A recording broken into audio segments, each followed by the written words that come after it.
Good morning. Thank you for listening to WXOX 97.1 FM in Louisville, Kentucky, or perhaps you're listening at our sister station, WXND 100.9 on the dial. This is Artist Talk with LVA, produced by Louisville Visual Art, and I'm your host, Keith Waits. Today, we're here to talk about Sam Richards. He was a prolific sculptor. His experimentation was broad, deep, and lifelong. He was knowledgeable, articulate, and down-to-earth, a man of sparing speech and personal artistic integrity. Sam taught at the University of Louisville for almost 19 years and made most of the sculptures that people will know while he was working in his campus studio.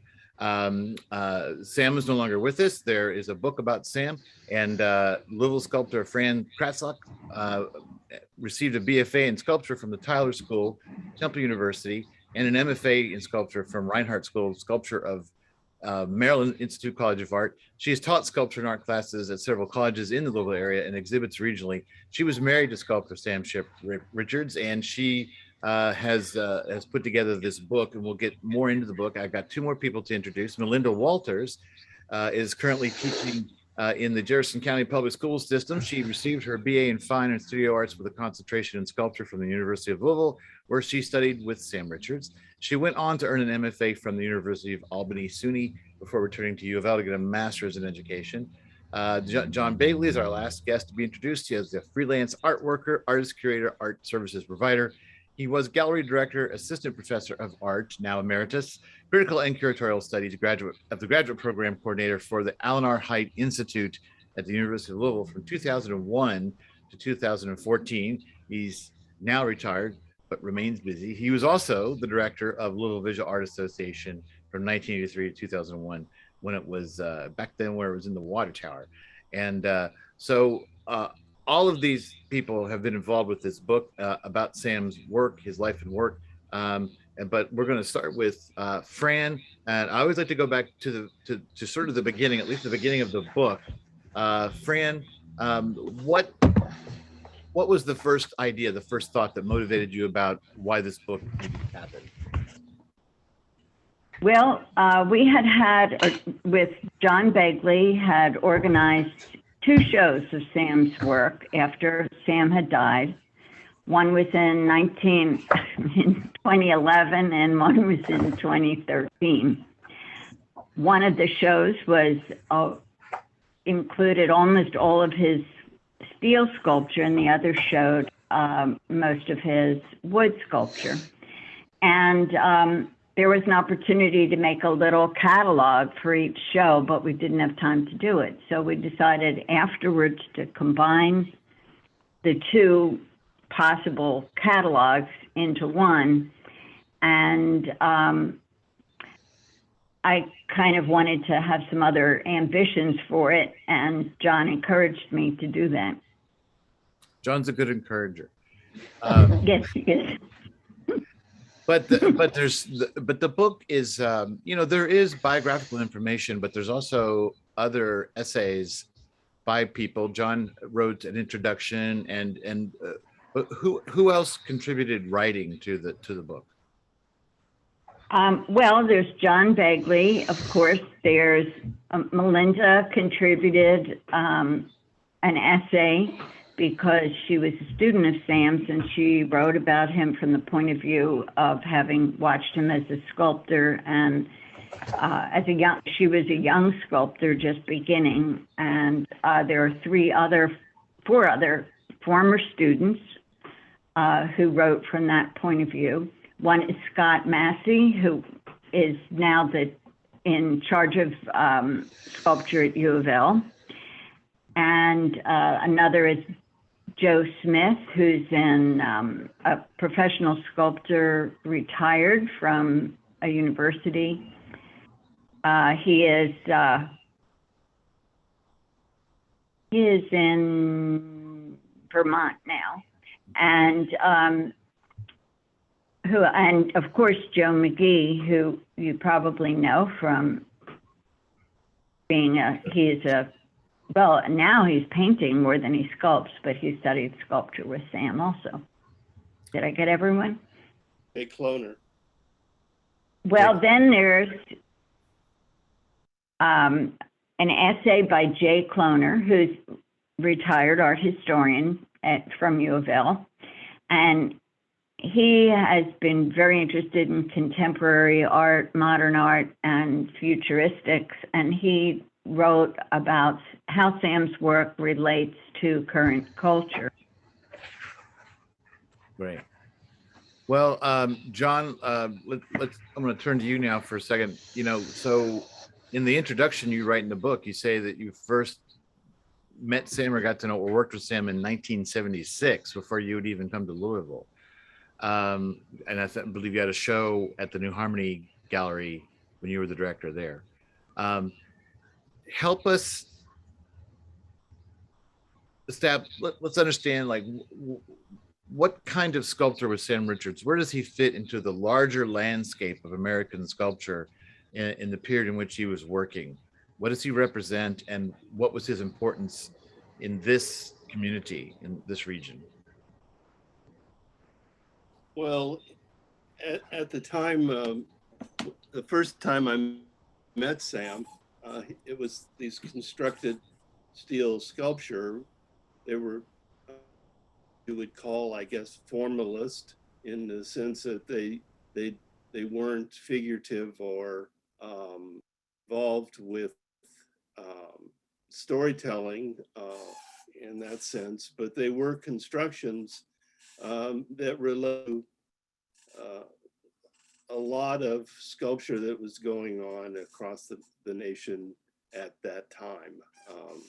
Tony Caro, Isaac Witkin, are perhaps better known international sculptors at this point, but Sam certainly was aware of the wider world of sculpture, and while he was developing his own personal interest in idiom, he was in this larger group of formalist sculptors. But I'd say in the community here, a really important role that he filled was his mentoring of young sculptors through his teaching at U of L. He inspired people to work. I think we forgot to mention Greg Chan too, right? He Absolutely. He did. Oh no, I think I mentioned him. Anyway, as a contributor to the book, right? Yes. Mm-hmm. Melinda, Joe, Greg, Joe Smith, all got their start because of Sam's encouragement, but also because of his modeling, I think. I mean, he just showed how to be a sculptor. And because he was constantly working, and he was, we talk about transparency, big thing today, but Sam was transparent because his studio was next to his classroom. So, and I think that was, I hope I'm not over speaking this, Melinda, but I think— No, you're not at all. Really important to the people in the class, that modeling that he provided. Well, now, let's one other thing that I'd like to comment right now about writers.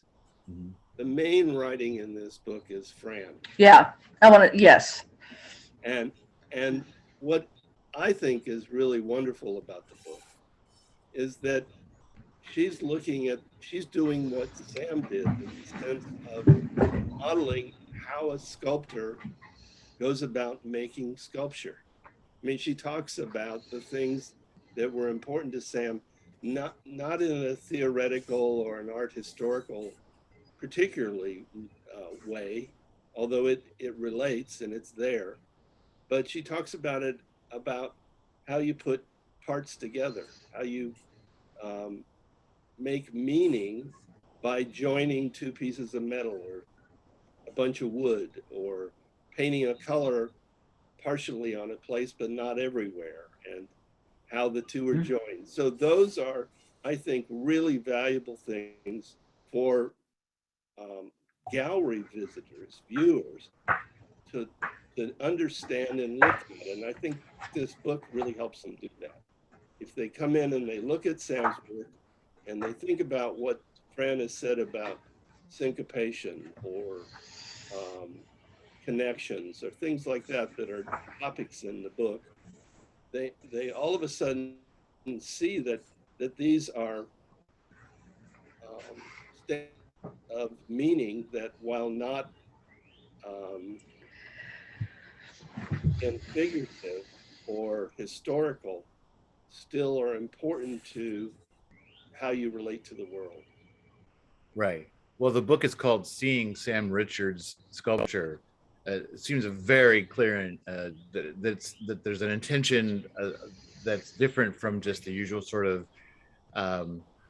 monograph or retrospective, that it actually seems to suggest a much more introspective look into this from the person that's, I guess, the most qualified person to do that, right? But Melinda, let's get you into the conversation here. I hate to bring people on and ignore them for a long time. So it's okay. It's fine. Because I know it was very important. I think if I'm correct, if I'm following it, that all of the contributors, aside from John, were people that had studied with Sam. That idea of the students who had worked with him and learned from him would really make an important contribution to the book.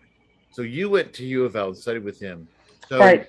Did you just go to the Hyde Art Institute, or were you aware of him before you got involved in that?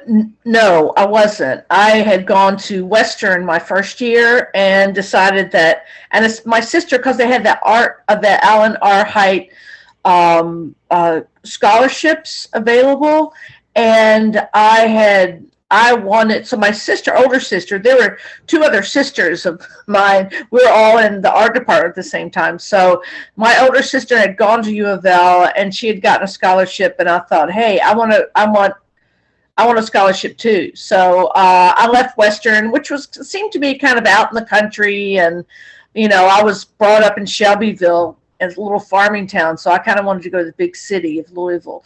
So that's how I landed at University of Louisville. So I just kind of showed up. Yeah, I didn't know what was, what it was going to be. I just showed up and I was there. And let's see. So I pretty much got introduced to. I had a 2D and 3D. Oh no, I had a 2D class with Fran. And then I had to take 3D. That 3D. I had to do 3D. And then I got to go to sculpture. So I do my first sculpture class. And for me as a student, and who just was like chomping at the bit to get all these ideas out of my head, because I'd never really, I had some art in school in Shelbyville, but not much. But there was just this drive, that's what I knew I wanted to do. So I showed up in the studio, and it's so different now. The university is so different. It was a big, drafty, dirty, not dirty, but dusty and big, high. Yeah, it was all right. It was dirty. And it went on forever. There was somebody else in the back part of that building, but there were stairs that went down, and it was really dark. So I never approached the back of the building. There was a bathroom. And so, but we had a key. We had a key, or we were able to get in there at any time we wanted. So the few people that were in there, anybody who hung out in that studio wanted to be there, because it wasn't like, it wasn't that comfortable. It was cold in the winter, really hot in the summer. So there was a garage door, and we could open up that garage door. There's a big space, and each of us got our own little corner. So it was heaven, sort of, for me, because there was metal and there was wood, and Sam taught you to weld pretty quickly, and taught you to use and Fran too in 3D. So I got introduced to these two people that were just working. Sam's studio was this big space. I can't even remember how big it was, because it was so filled with metal and his work. And he had a desk in there, and so you'd go in and talk to him, but he really didn't like you to go into the studio. You kind of waited for, it seems to me, he wasn't like horrible about it. Sam was a kind and quiet man. He never yelled at you, or he didn't assume this I'm the professor or ogre sort of thing. But he was a kind man, and you kind of waited for him to come out to you, you know.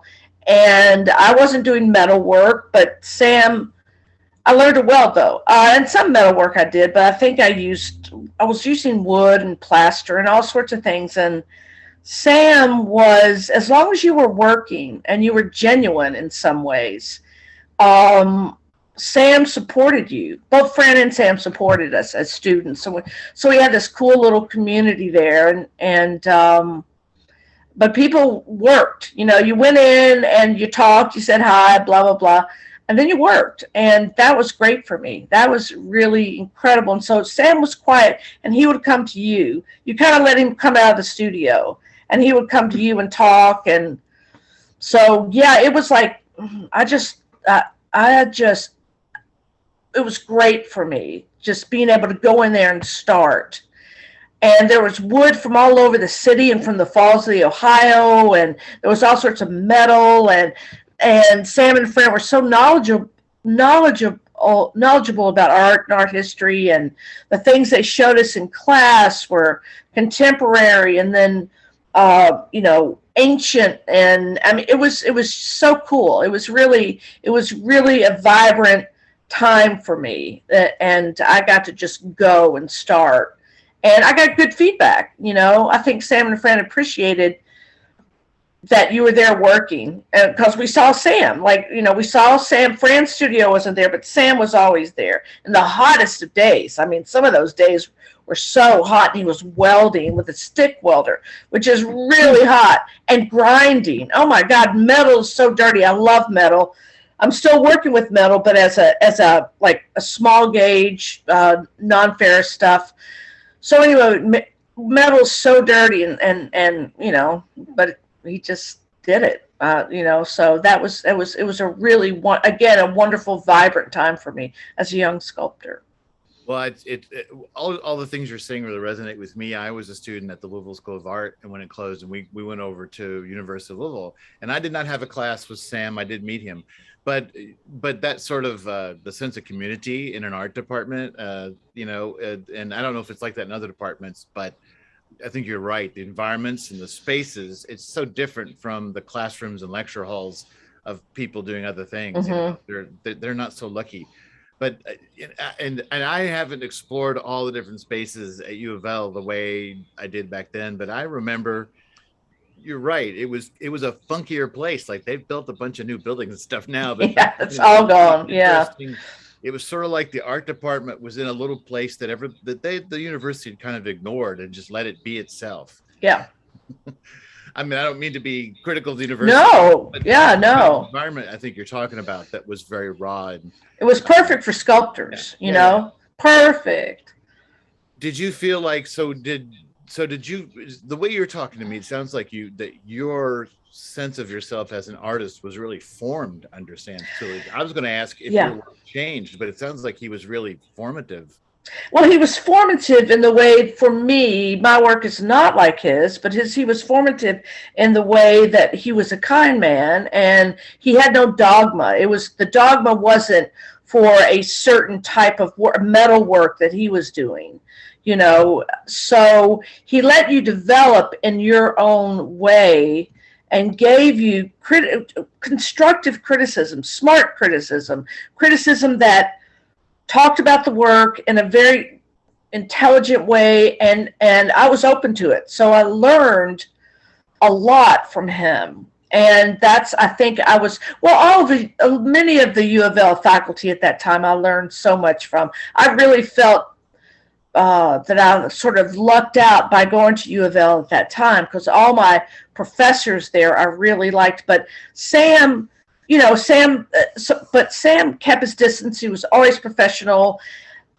and taught you about other artists, and we had that fabulous art library, and that was a gift. I mean, you could go in there anytime, and pick and find the books of the artists that Sam was talking to you about, or Fran had talked to us about. So there was a lot of, for me, there was a lot of good stuff going on. But Sam, I think his critique was intelligent. He let you evolve in your own way. He didn't put up with bullshit. Like if he had seen you, he saw us all when we were working, who came in.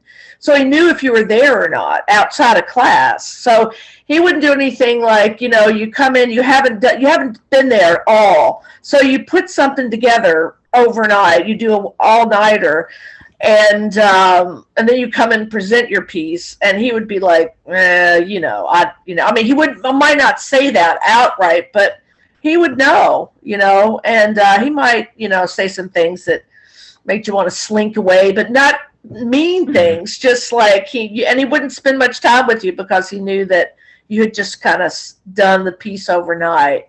So, yeah, you wanted to please him, but you wanted to please him, but he just set a really good example as an artist, as a thinking, working artist, Well, and I think that's important for any faculty in any sort of place, but I think it's especially crucial in any creative endeavor that your teachers actually, that you get to see your teacher as an artist in the community, because there aren't lessons about the business of art and all these kinds of things. You're concentrating on technique and materials, and to be able to have that kind of example is incredibly important. And I always feel like art departments provide that very effectively, and at least what I'm familiar with around here.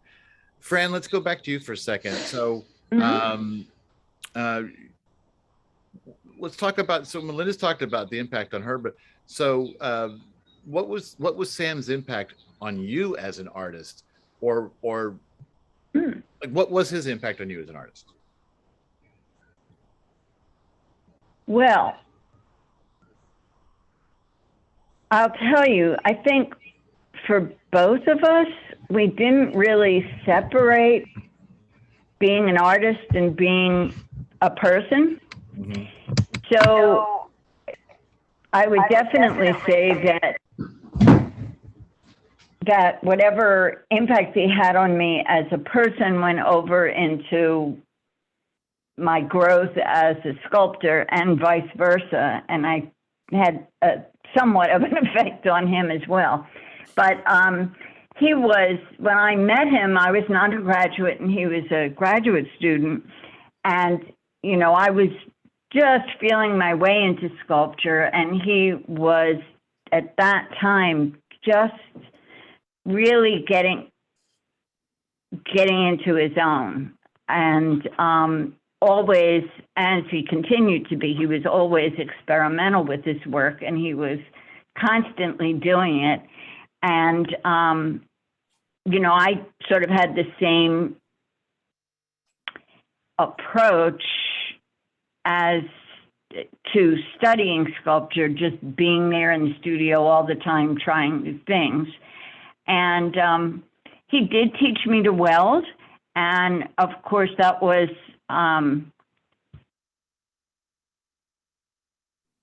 doing that gave me a language to work with, which I just worked with plaster and clay before that. And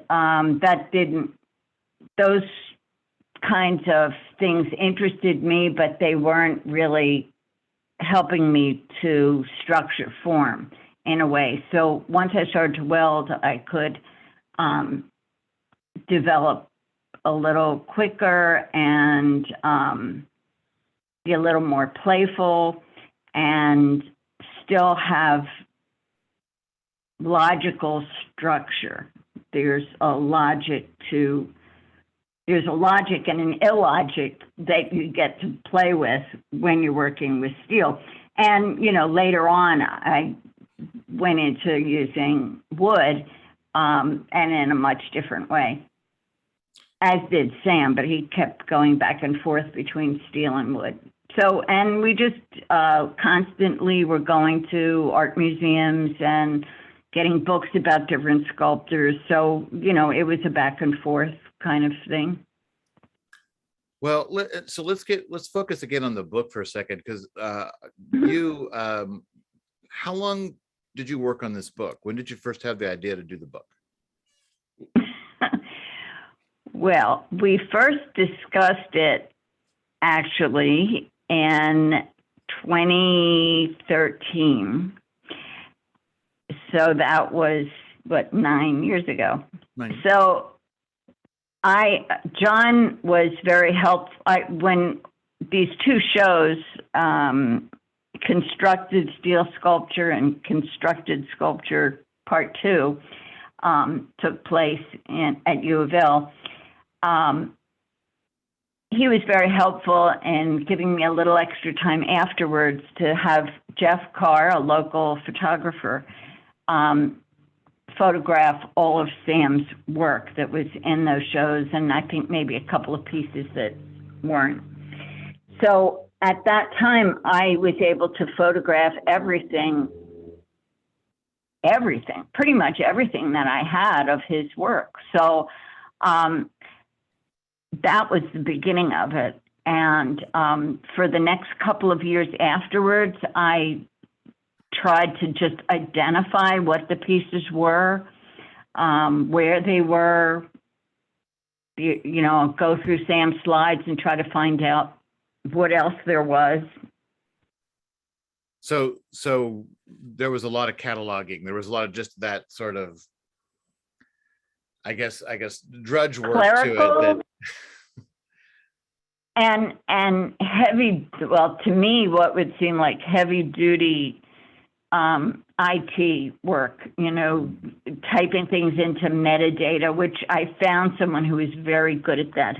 So once I figured out what things were and where they were and what materials, their measurements and all that, then I could find someone who would type that all in and understood what she was supposed to do with that, because I wasn't familiar with. Sure. As you have noted, I'm sure I'm not that familiar with high-tech stuff. Well, John, I'm going to come back to you. It occurs to me while I thought I just had listening to Fran talk about, working on this book over the years, is I know there are art books being published, but, are art books becoming fewer and far between in a digital age, so that it takes somebody like Fran with that kind of motivation to push to have a book. I mean, and now there's this document about Sam Richards that's there, forever. I'm not sure that there's less of that, but it takes that kind of completeness. Like, one of the things that happens in a gallery is if you don't provide a checklist of what's in the show, then somebody that comes around 10 years later, a gallerist or a museum or that, and this, well, was that piece shown in Louisville in 2011? Well, I don't know. And unless there's the checklist and they get to the gallery files at the library, they won't know.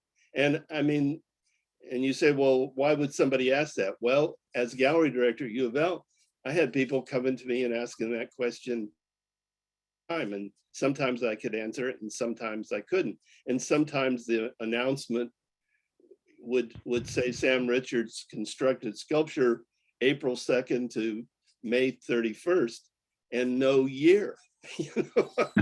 And you're going, wait a minute, put the year on that card. We'd like to know when. So that kind of documentation became important to me because of my job.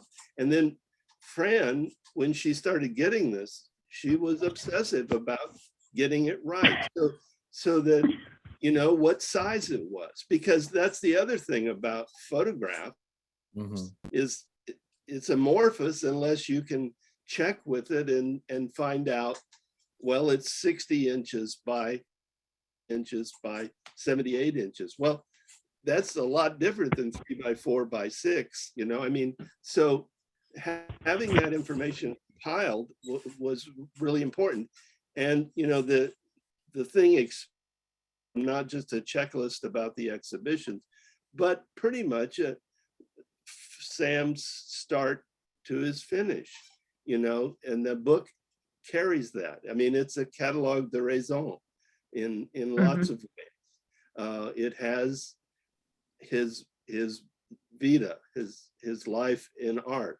It has drawings and other things. And Sam was an excellent draftsman, and he taught drawing at U of L as well as sculpture. So those things are got compiled into the book, and then there's this complete catalog of the work that and then Fran said, well, you know, sculpture, you walk around. And I was going, oh no, we have to make a video. And we didn't quite do that. Maybe that's next project, Fran. Anyway, you know, Jeff Carr shot, you know, when we start photographing things, he shot it from the left, from the right, from head on, from behind. And in the book, there are a number of pieces that have all four views of a piece, because the changes in what happens looking at it this way versus that way is really important. It's really fun. It's really enlightening. So, you know, the ambition on this book grew as the process evolved, happened, because Fran realized that, well, if we're going to do that, we have to do this too, and therefore it took a while to get this done. At the same time, I don't think it wasn't rushed, but it certainly wasn't delayed either. It wasn't because, well, I'll get back to that in 2 months. You know, I mean, she worked on this constantly. Right. Well, there are probably I did have a couple of breaks. well, there are probably many books like this that are compiled by teams of people in a much shorter period of time. Yeah. One might argue. But I like the discussion about how things are, because you take one of Sam's sculptures and you took the photograph from the left and you printed that in a book, and then later on you took the photograph from the back and printed it in a book. One might not be able to tell that was the same piece if you only have exactly. I could understand that completely. And I'd like to say you mentioned something about teams of people. I do have to say that making this book was a real team effort, and John Begley, of course, was pivotal in so many directions in this book, but also Gail Gilbert, who is the retired art librarian from U of L. And not only is she, you know, well-versed in any art history, she's interested, and in addition, she's a fabulous writer, and she's also the queen of commas. So